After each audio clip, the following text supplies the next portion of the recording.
이제는 고용보다 인플레이션이 먼저입니다.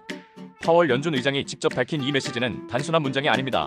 연준의 금리 방향, 글로벌 자금 흐름, 그리고 우리의 투자 전략까지 바꿀 수 있는 구조적 전환의 시작입니다.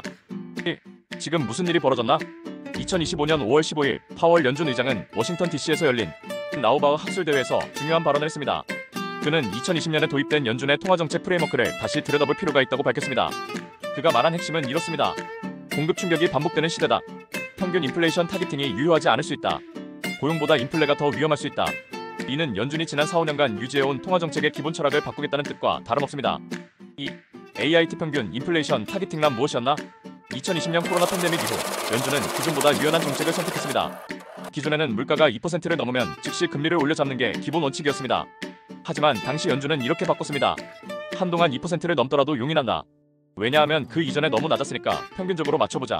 이게 바로 AIT, 평균 인플레이션 타겟팅입니다. 이 전략은 당시 저물가 상황에선 유효했지만 2021년부터 본격적으로 터진 공급망 혼란과 전쟁, 에너지 가격 급등 속에서 완전히 무너졌습니다.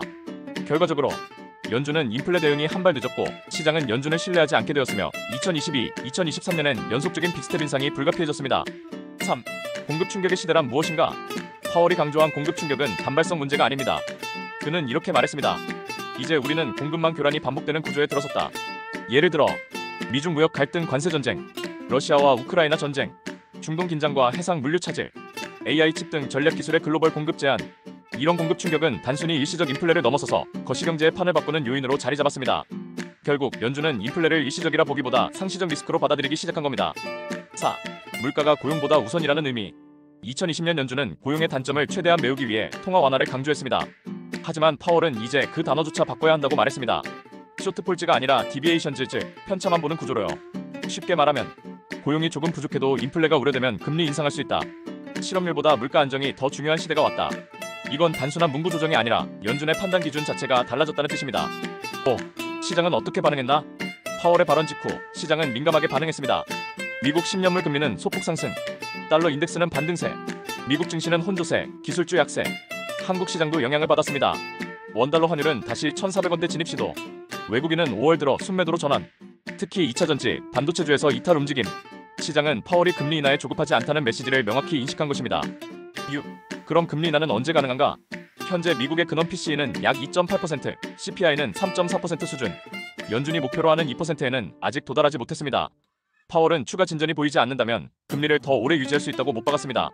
시장에서는 올해 말 금리 인하 가능성이 점차 희미해지고 있고 일부 투자은행은 2026년까지 고금리 유지 시나리오도 언급하기 시작했습니다. 7. 이건 한국에도 중요한 신호다.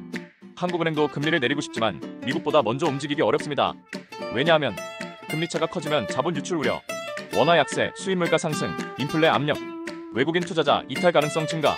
실제로 2025년 5월 기준 한국은행은 3.5%에서 2.75%로 인하한 상태이며 미국 연준의 정책이 바뀌지 않는 한 한국도 제한적으로만 움직일 수 있습니다.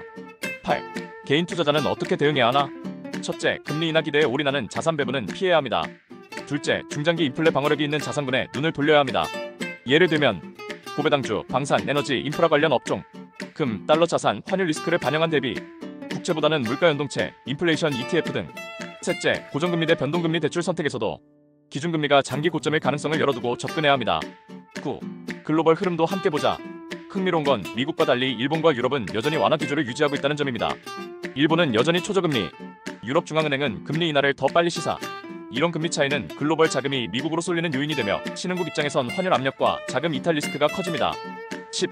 결론, 기준이 바뀌는 순간 금리 자체보다 더 중요한 건 연준이 어떤 기준으로 금리를 결정하느냐입니다. 지금 파월의 발언은 그 기준이 바뀌고 있음을 의미합니다. 평균 인플레 타겟팅이 아니라 실시간 물가 우선주의, 최대 고용보다 예측 가능한 가격 안정. 이런 시그널은 향후 1, 2년간의 자산 시장에 매우 깊은 영향을 미칠 것입니다. 여러분은 어떻게 생각하시나요? 지금 연준이 방향을 잘 잡고 있다고 보시나요? 댓글로 여러분의 의견을 나눠주세요. 앞으로도 이런 흐름 이 채널에서 매일 같이 읽어드립니다. 구독하고 함께 보시죠.